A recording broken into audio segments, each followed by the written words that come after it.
Jordi, hi, and thank you so much for joining me for a discussion on the digital health strategy of Catalonia. We've met in person, so I feel kind of comfortable with starting with a little bit of a provocative question. I hope that's okay.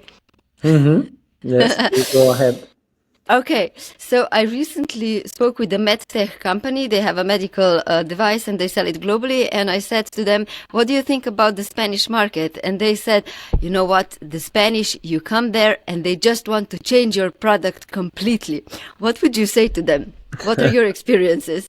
Well, yeah, that's possibly true. I mean, we have a market which is very well positioned in terms of digital health adoption, I would say, and digital health leaders have very strong mindsets and ideas on how this should work. So, I fully understand the poor guys who try to put their product in here because we are very keen on making fit our purpose and possibly not their purpose. So I'm sure that they are completely right about this view. Do you have any advice when it comes to working on the Spanish market in terms of the cultural specifics? You know, it's like every culture, there's good things that are usually good to know.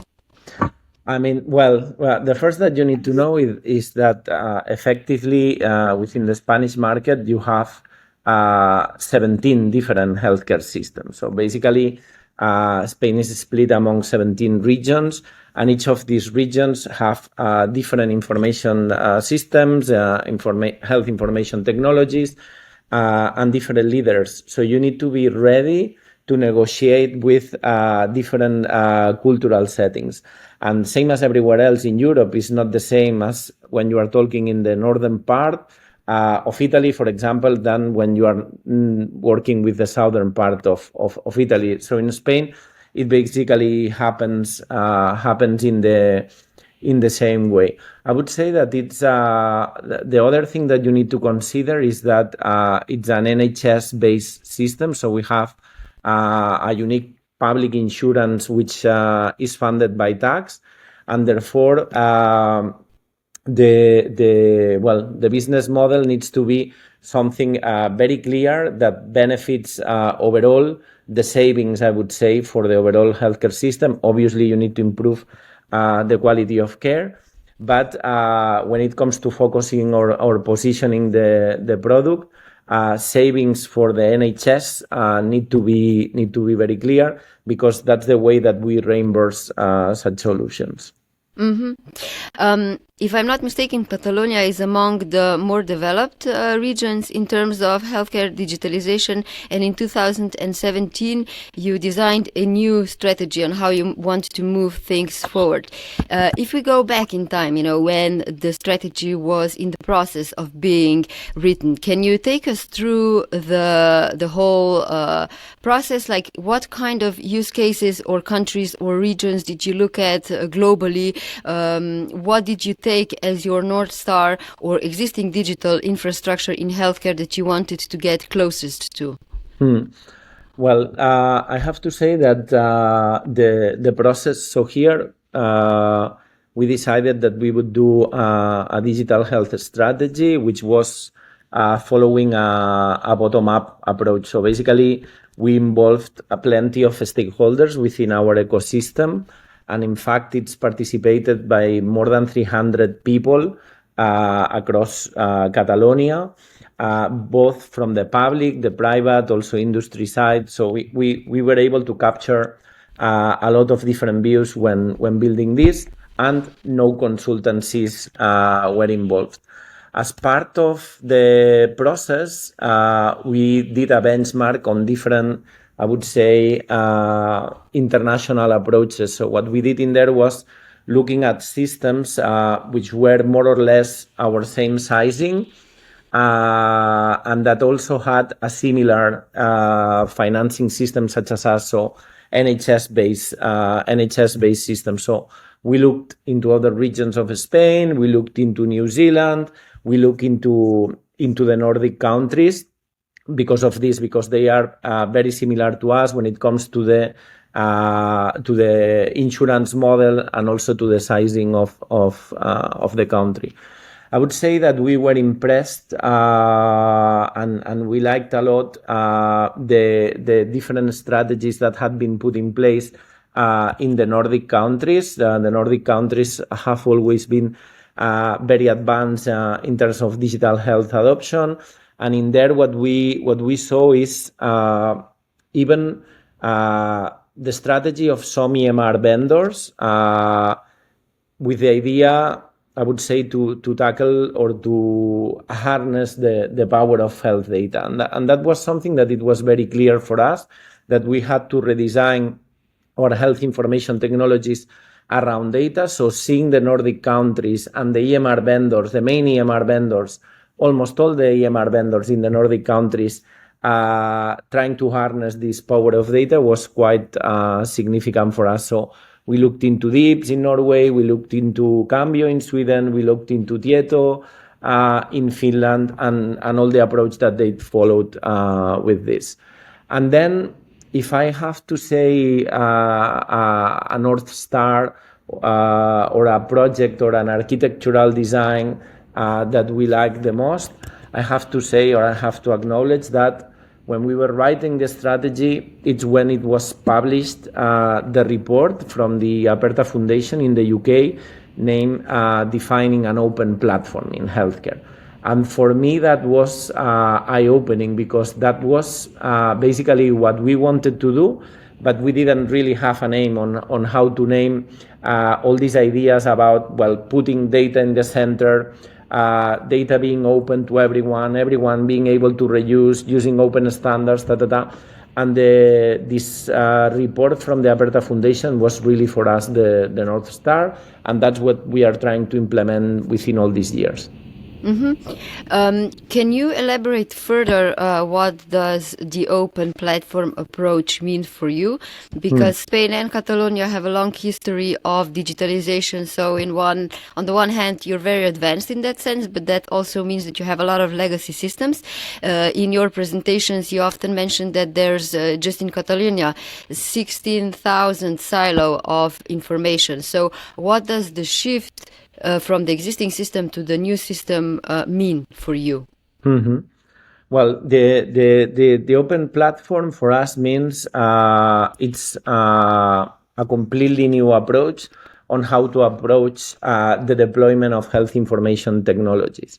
So basically, it's instead of allowing everyone and every service provider organization and every third party or software developer to develop, so to say, their solutions based on the standards that they want to. Basically, what we do is try to put some rules into how to interact with our systems, with the idea to build a unique electronic health record for our citizens. This is built on the idea that if we use open standards to represent clinical knowledge within the technical landscape, and we are able to agree on this beforehand, then information will flow more seamlessly than it does now, and we will be able to add more value and escape the current limitations of interoperability. And that's the idea of the open platform. Then, you are completely right. I mean, we have a system which has many different legacy systems. We did some counting back in 2017, and we accounted for, as you mentioned, 16,000 silos of information. The question is that in here, we have a very fragmented ecosystem of service provider organizations. And this is different to other regions of Spain where they have a single provider linked to the public insurance. Here in Catalonia, this is due to the historical evolution of the Catalan healthcare ecosystem, we have many different providers with different legal status, I would say. And historically, all these organizations have had the ability to decide on their health information technologies. So moving or shifting from a model in which they have had the autonomy to decide on their health information technologies to a model in which, well, we want to set up some rules centrally from the Catalan NHS, so to say, is tricky, because basically you are removing part of the autonomy that they used to have. I have to say that in 2017, when we started the strategy, we found a lot of resistance from the service provider organizations. But I would say that after the pandemic and after some cyber attacks that our hospitals have faced, I think that now everyone acknowledges that it's better to have, well, I would say a coordinated or a federated governance model in which we in the NHS are at the center of this governance model of health information technologies, and our service provider organizations are able to be part of it and try to move all of us together, because if not, we are investing a lot of money and we do not take advantage at the end of economies of scale. Since you mentioned the kind of the federated approach of data storage, can you talk a little bit about that? So if we look at Spain more broadly, not just Catalonia, Spain, I think in one of the presentations that you had, you mentioned that Spain doesn't want to have a centralized repository, and it's currently just exchanging data.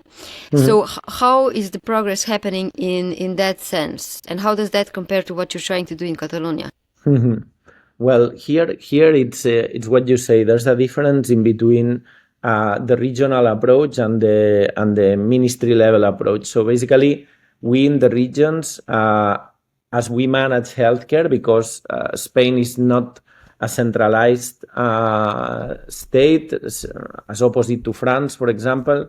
Here, the regions have a lot of power and they have full competence when delivering healthcare services. And this entitles us to be able to pull all the information related to healthcare from the inhabitants of the region. So at the Spanish level, we have also a single EHR, which is built out from the regional ones. The problem is that at the level of the ministry, they don't have competence to build this EHR by collecting all the information. So basically, the Ministry of Health acts as a dispatcher of information. So it handles requests from one region to the other region. So basically, when from one region you are asking about information for a Spanish citizen, a query goes into the 17 systems, and each of the 17 systems is answering with the information about this specific patient that we have. And well, it works quite handy when we are talking about such a big thing as Spain is. We are talking about almost 50 million inhabitants, and it's possibly the only way to do such. As far as for now, we've been working on interoperability standards, and now, well, we are thinking about a better future by agreeing beforehand, so to say, on the information to be exchanged and advancing towards, true semantic interoperability in between the regions. When we talk about data exchange, which data matters, which doesn't, looking at the new approach that you're going towards, what is going to happen with the existing data that you have? So are you just starting from scratch and starting to collect the data in the new format from now on? What are you going to do with the past data? Is there any migration, translation going to happen? How are you looking at what data is important and what can be left behind? Well, here, the approach, as you mentioned, I think it's double. On the one hand, every new piece of software that we develop, anytime that we are publishing a tender and we have the opportunity to replace some old legacy, we are storing data in the new format, which in our case, as you know, it's and it's no secret, it's openEHR, openEHR. So basically, everything which is new, it's natively openEHR, and in all of our tenders and all of our ecosystems know that we are going in this way, and therefore all the systems that we design and procure are thought in this way. But obviously we have, I would say, 30 years of legacy data, and here we are doing our best to migrate this data to the new format. It's not always possible because obviously the current model to represent clinical knowledge within the technical landscape that we have selected is very rich when it comes to the semantics. And well, we have all legacy data that it's not so rich semantically speaking, or even with years, we don't really know the specific meaning of this information. So we are deciding as we go which data is worth migrating and trying to transform to openEHR and to all the standard terminologies and vocabularies, and which one is not. For example, now we have managed to migrate all the information that was stored in the shared electronic health record of Catalonia into openEHR. This means translating HL7 version 2 artifacts into openEHR. It's not ideal what we have done, we know that, but well, it's better than nothing. Mm-hmm. And then your question about which data is relevant and which data is not relevant. Well, the question is, I would say that all data matters and all data is relevant, even though we have the feeling now that it's going to be used just once. And we have the example of genomics. I think it's a very good example. Genomics, it's a science that is advancing a lot. And right now, well, out from a genomic sequence, we are able to identify or characterize certain diseases. But as science advances, we are able to identify or characterize more and more diseases out of the same genomic sequencing. So is it worth storing that genomic sequencing, and as science is advancing, keep on looking for new diseases, I think it's worth it. So right now we consider that all data is meaningful, and we want to save, so to say, from the past as much as possible. And that's the approach that we are taking. Yeah. I mean, in that example, I agree that the data that's basically not changing on the patient level is important. But if you think of a chronic patient that, is sick for 30 years, do you really want to have the information of every day of that patient's hospitalization, or is the discharge letter of each hospitalization enough? Well, I know what you mean, or there may be discussion whether the lab results from 30 years ago are worth it. Well, we may have the feeling that they are not worth it, but I will put you another example, which is not, which is possibly better than genomics for this purpose. I mean, we are trying to predict patient trajectories, and when we are trying to predict patient trajectories, we are using some risk stratification algorithms. We are packing diseases into groups, and we are looking about the future evolution of such diseases using a population-based approach. So basically what we are doing is packing all the Catalonian citizens into disease groups, and we are trying to observe them within the past 30 years or 40 years or whatever information we have from there, and see where they end up with their disease. For this purpose, all the information that we have is interesting. We don't really know whether using this, now everyone will call them AI approach. I would like, I prefer saying advanced analytics. All the information is meaningful, and maybe seeing the progression of the lab results over 30 years, we may get some insights from there. So in principle, we are trying to, as I mentioned before, trying to save as much data as possible, and then we will see what we do with it. We are now bringing in more and more data science capabilities into the NHS. I would say same as everywhere else. And we are starting to get very interesting insights. And I truly believe that we will be able to predict patient trajectories by profiling you and comparing to patients from the past.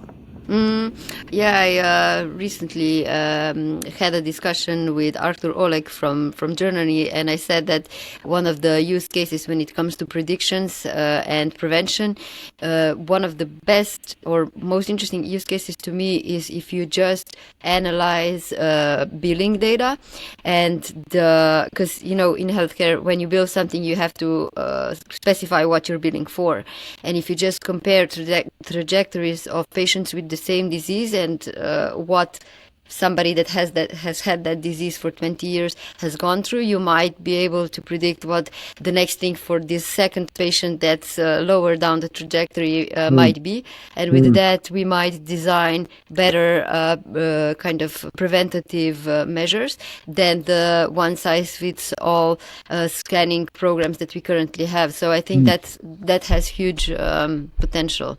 The research on claims databases, as we call them, or billing information, has been in place for many years. We have developed a risk stratification algorithm, right, describing what you just mentioned. They are we name them adjusted multi-morbidity groups, and for us, it's very helpful. I mean, and I will give you a couple of examples on the usages that we have given to this. But I mean, so they do the same job as the GRDs from 3M or the AGDs from the Johns Hopkins, but we have proven that our ones have better performance than those because, well, they are basically built. They are not a black box for us, and they have been built on population level data from the Catalonian population, and also they have been adopted in all the other Spanish regions. So we are able to give this continuous index of multimorbidity status, so how well or how bad is your health, and it's a continuous number that unique for you. So if you interact with the healthcare system, you will have this number. This number, we have made it available in all the EMRs, EHRs in Catalonia, and it's used on the clinical side for clinical decision making. So, for example, we are able to decide on admission pathways based on your AMG number. So, medical doctors, primary care centers decide whether you are entitled to see the GP or you should go into the community nurse, depending on the motivation of your consultation and also on your AMG. So we are tailoring admission pathways, but also we are using it, for example, during COVID times, we use it for public health policy making. So when we had to decide who should get vaccines first in the context of a limit of vaccines, because we didn't have enough for all the population, what we did was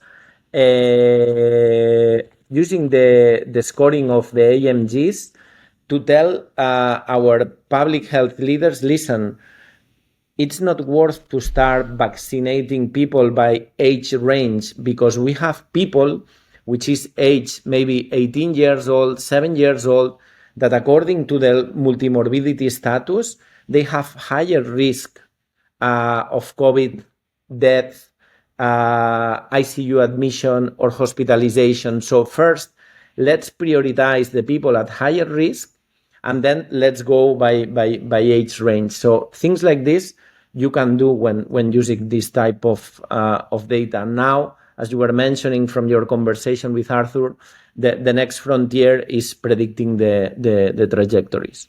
How do you see the potential challenges or errors that might happen when these kind of prediction scores are already in place?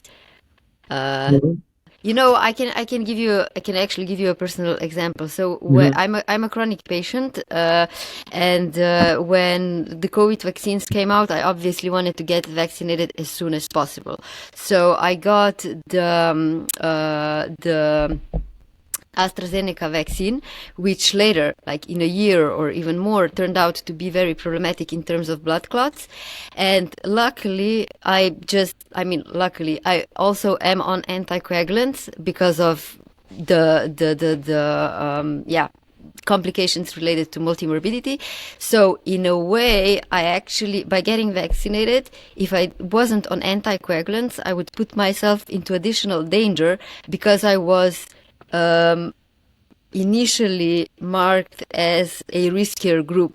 So do you know what I'm trying to get to? So sometimes we may think that specific groups will be better off because they're at higher risk, but because we don't know everything yet about new medications or vaccines, we might actually put some patients in more danger. So there's when it comes to risk scores, there's always this question: what was the initial definition of the criteria that defines the score, and if over time this scoring system needs to be updated and upgraded? So how do you manage that? So continuous updates, the same way as AI that needs to be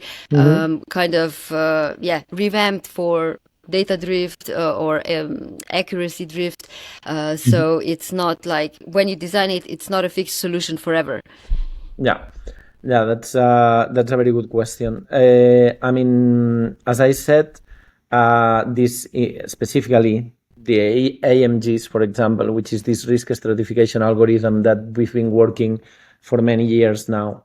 For us, it's not a black box. I mean, we really control the specific weights, each disease, medication, whatsoever. Will add to your multi-morbidity score.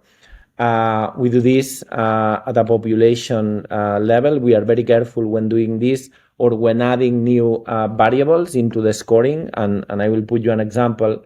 The last thing that we are adding to the scoring is the social determinants of health, which is, it's not only the way we see you in the claims database or the billing database, which is, facts, right? It's really facts that you have this diagnosis, you have had these procedures, you have had these admissions, It's not only this, but it's also, how are you at home, which is the income of your household, which is things that we know that may have a huge impact in your health status, whether you live alone or not, and also trying to add lately the personal perspective when it comes to quality of life, and also adding the perspective of the patient-reported outcomes. We have recently launched a solution on patient-reported outcomes, and we are seeing how is this going to affect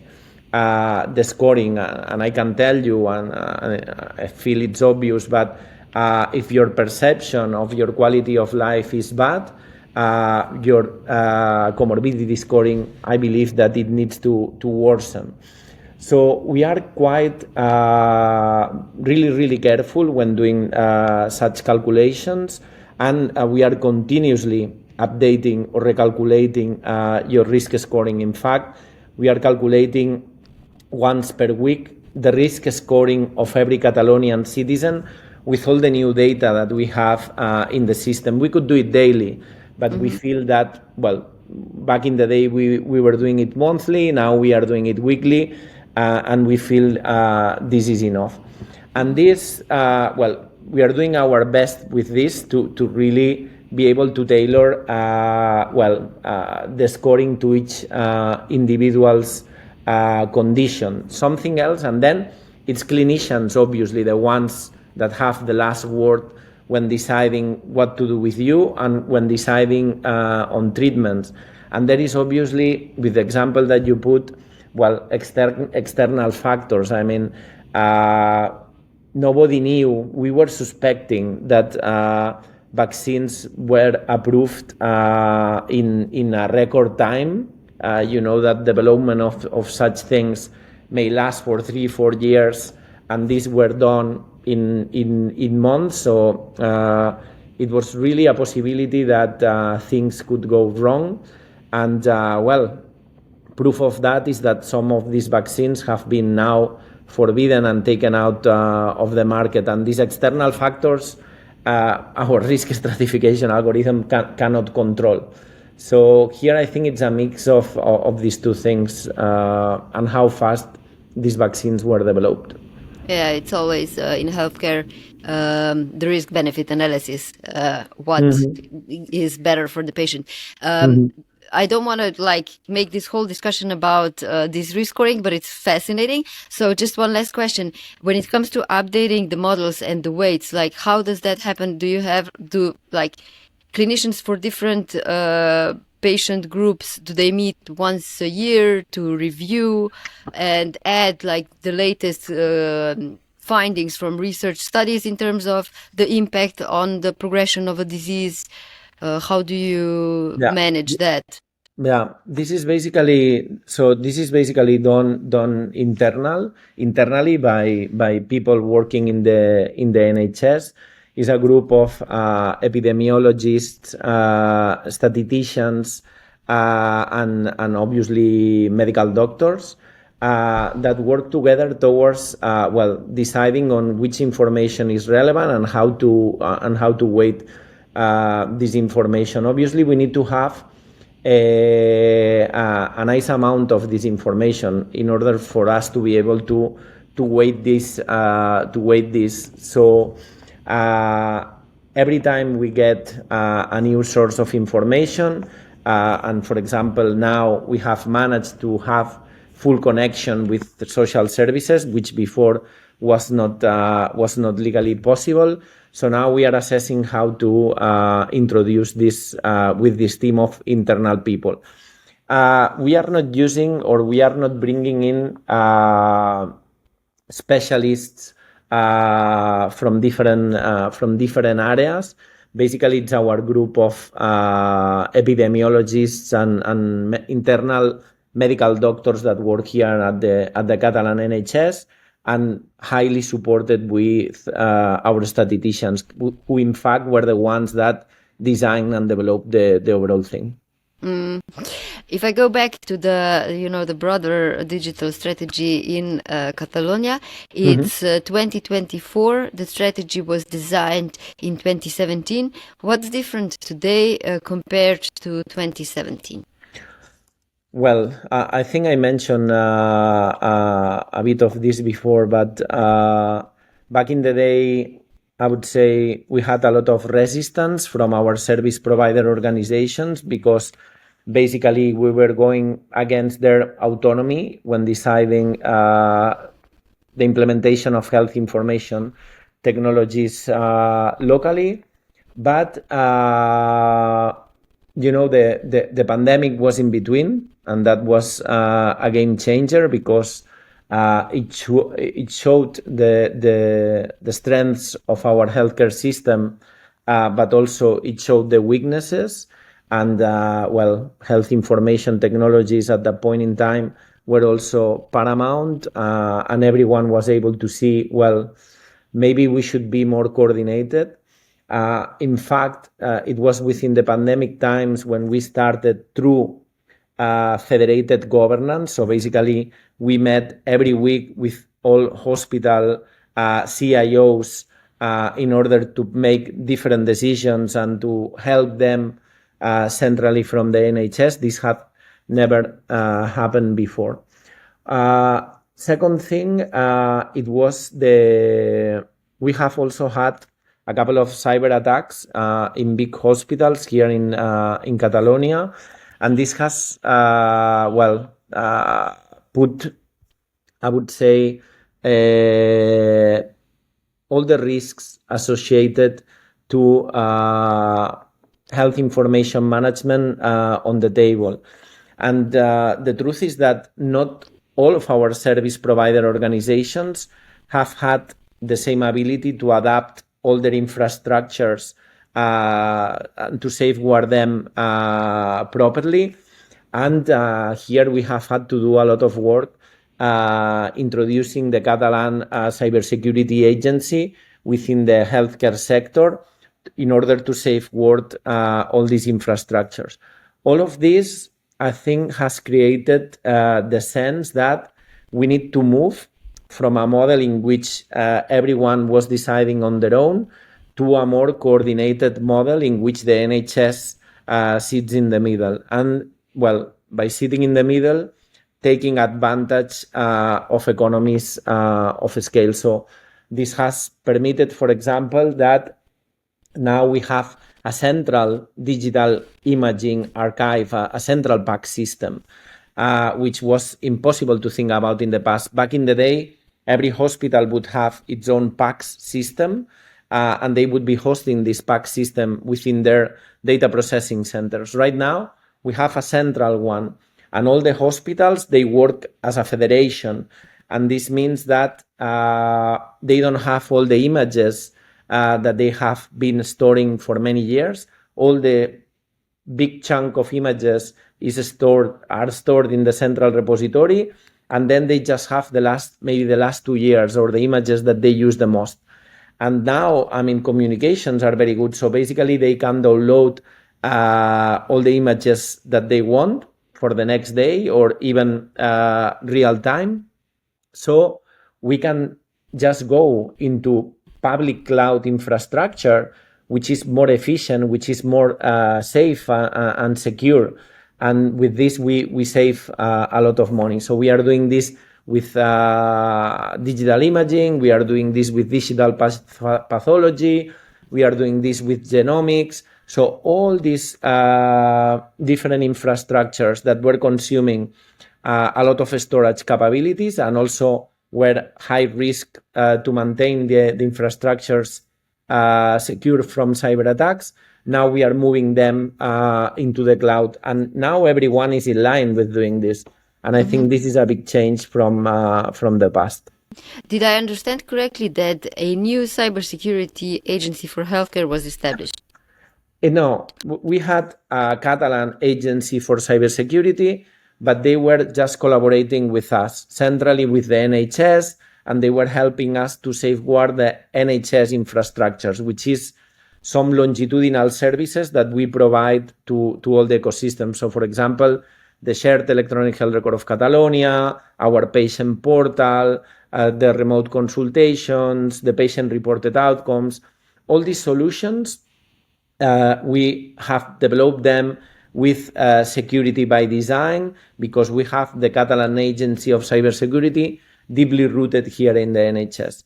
But this agency was not working with our service provider organizations. You must think that we have more than 160 service provider organizations in Catalonia. We have 69 hospitals, 400 primary care centers, 100 intermediate and long-term care facilities, 400 community mental health centers. It's more than 1,000 healthcare facilities all across the ecosystem with different legal status. And all of those haven't had the same ability to protect their infrastructure. So now the Catalan Agency of Cybersecurity has put in place some dedicated resources into healthcare, and they are helping all these different healthcare facilities to better protect themselves. We started with an assessment, a current assessment of the cybersecurity status, and I can tell you that the results were really scary. They could go inside of every single organization in less than 2 minutes. They would plug themselves and hack all of them in less than 2 minutes. But crazy things, they would go in there, unplug a machine which was plugged to the LAN of the hospital, plug themselves into the LAN, and with a laptop sitting in there, go into everything in 2 minutes. So after this assessment, now, we are putting measures on top, and we are continuously monitoring what's going on in terms of these different organizations. So obsolescence of operating systems. We have found a lot of Windows XP deployed in real life, a lot of solutions with no support, lack of updates. Well, all these things now, the Catalan Agency of Cybersecurity is helping them to be more prepared for cyber attacks. Another topic that we could totally go into, but I'm trying to focus so we don't go too far and waste time. One thing that I was wondering is, so there's a lot of providers of there's a few providers of open-air platforms. There's an international community that builds archetypes, but how well developed do you see that the open-air space is when it comes to solutions? What do you miss in that sense? How much can you actually choose from? How much do you actually plan on building on your own in terms of the end applications? Mm-hmm. Well, it's even though openAIR has been in there for 20 years, you know that there hasn't been the momentum to acknowledge its value. Let me say in such a way. I think that the idea was brilliant, and the engineering that is behind that, continues to be valid nowadays. So it means that it's really, really well done, and I really appreciate the effort that everyone who was back in the day at openAIR made into there, and everyone who is putting effort nowadays. But well, the fact that, and I truly believe that we were not ready for such a good idea. And we were not ready because we believe that, well, everyone could go on their own, do or develop their own solutions, and then with interoperability, we would be able to link everything. This was also in the best interest of big EMR vendors, which obviously they don't want to change the way they store health data within their systems, because we all know that most of these EMR systems are 30 to 40 years old. Nobody knows what's built down in there, and they don't want to disclose this. And especially, I would say, the American ones, they have no interest in sharing the data. It's a model which is, well, super, super different as the European one, in which patients are really the owners of this data. So systems were not mature enough to realize the power of storing data using a common way to represent clinical knowledge within the technical landscape. And standard terminologies and vocabularies are an initial step, but they do not suffice to fulfill the complexity of the medicine domain. And this has made that the market of open-air solutions, is not mature enough. There are some early adopters and some true believers that we need to thank them. I would say the perseverance into this, and I'm talking about Better in Slovenia, I'm talking about Code24, I'm talking about Ocean Informatics in Australia. There is some front runners that have been in there for many years, and they have been, well, the true believers and the one that they have maintained the flame. And then you have some newcomers. Newcomers that have seen the opportunity on openAIR, and that they are doing massive investments also thanks to the support of the public sector, such as, for example, Vita Group in Germany, MedBlocks in India. Vita Group, they have done a lot of investments in this, but, well, great deal of the investment comes from the HiMed project, which is a public initiative within German hospitals, and then from us, from the Catalan Health Service, that has put a lot of money on the table, and it's allowing them to develop their products. And it's been always like this. It's been the public sector, the one that has been able to take risky investments. So we have I would say, partners or industry partners that have been in there forever. They have very good solutions, very well established in the market that cover, I would say, when it comes to the platform and also when it comes to some tooling, portals, forms tools, And then you have newcomers that are also starting to cope with this space. And now we have alternative platforms. So we have EHR base, which is an alternative platform to the better platform, which I think it's good because in the market you need to have different options, and it's not realistic to believe that one of these providers will be able to cope with all the market needs because this is ramping up.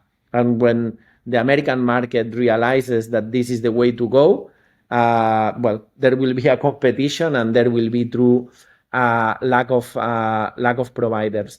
Right now, I would say that what we are lacking from is more providers that are developing the foundations of openEHR. I'm talking about platform, I'm talking about tooling in general around openEHR, helping transformations from openEHR to FHIR, from FHIR to MOB, to all these different tooling needs to be developed. And then what we are missing is also, I would say, finalist products or solutions. So products that apps, small ones, big ones, that can be directly plugged in on top of an openEHR CDR. Better has a solution for electronic prescriptions that you can natively plug it in an openEHR CDR. But there's still space for lab solutions, RIS solutions. You have also, nursing solutions or even fully MR solutions. You have the Nordics. I talked about this at the beginning. DIPS has done things in openEHR. You have Cambio, they are building their EMR in openEHR. You have Tieto, they are building their EMR in openEHR. I would say that we need more EMR vendors and more end product solutions. That's what we are missing, and tooling in general. So if I asked you, based on how things are going right now, what do you think you will tell me if I get back to you in 10 years and ask you about the reflections on, the development of the Catalan infrastructure and the openEHR market more broadly? Well, that's a complicated one. When it comes to Catalonia, we all need a lot of resilience when working from the public sector. I mean, it's really difficult to cope with the speed in here and how slow we are.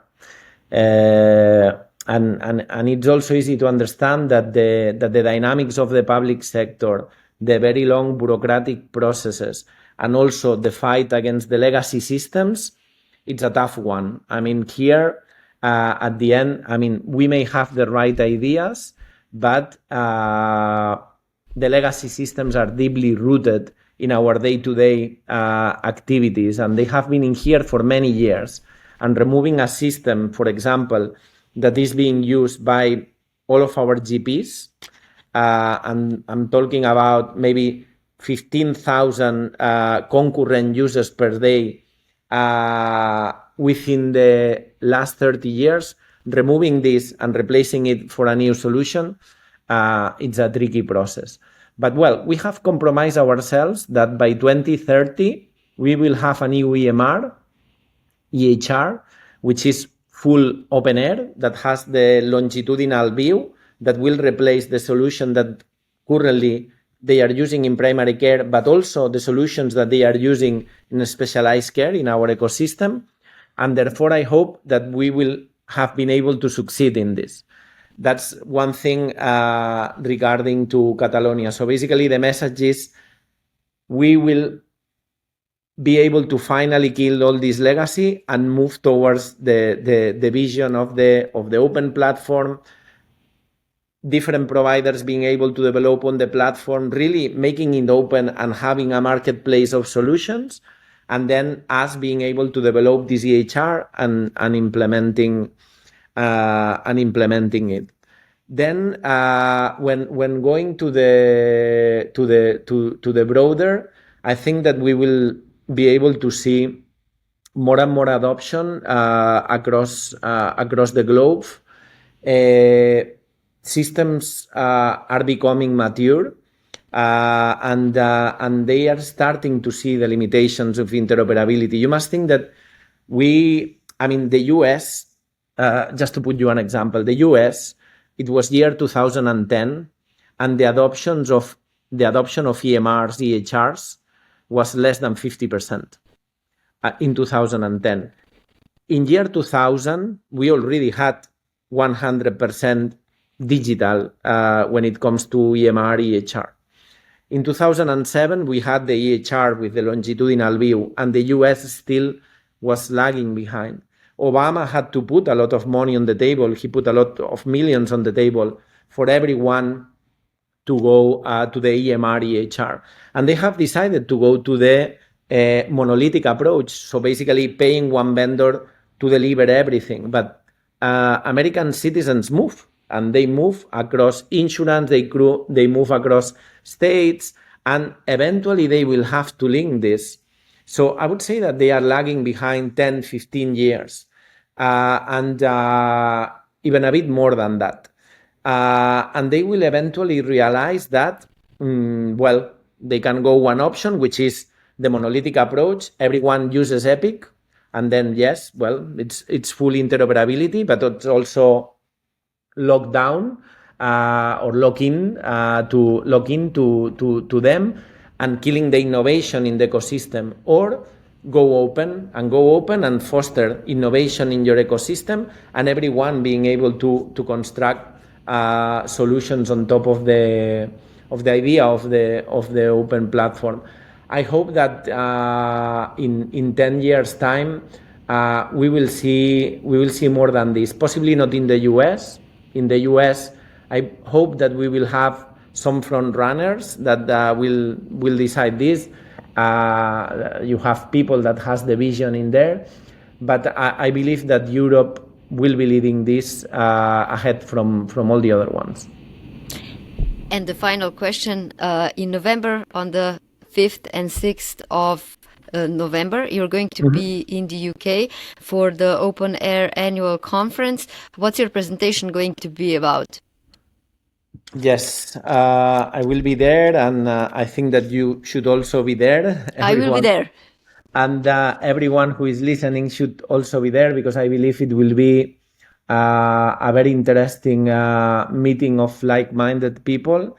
I will be talking in there about something that you are getting the exclusive news about this, because we haven't announced this before. So I've been working with the Spanish Ministry of Health and on behalf of the Spanish regions on I would say a strategic reflection process on how to advance the current model of health information technologies in Spain. I said before that we have a national EHR which is built from the regional ones.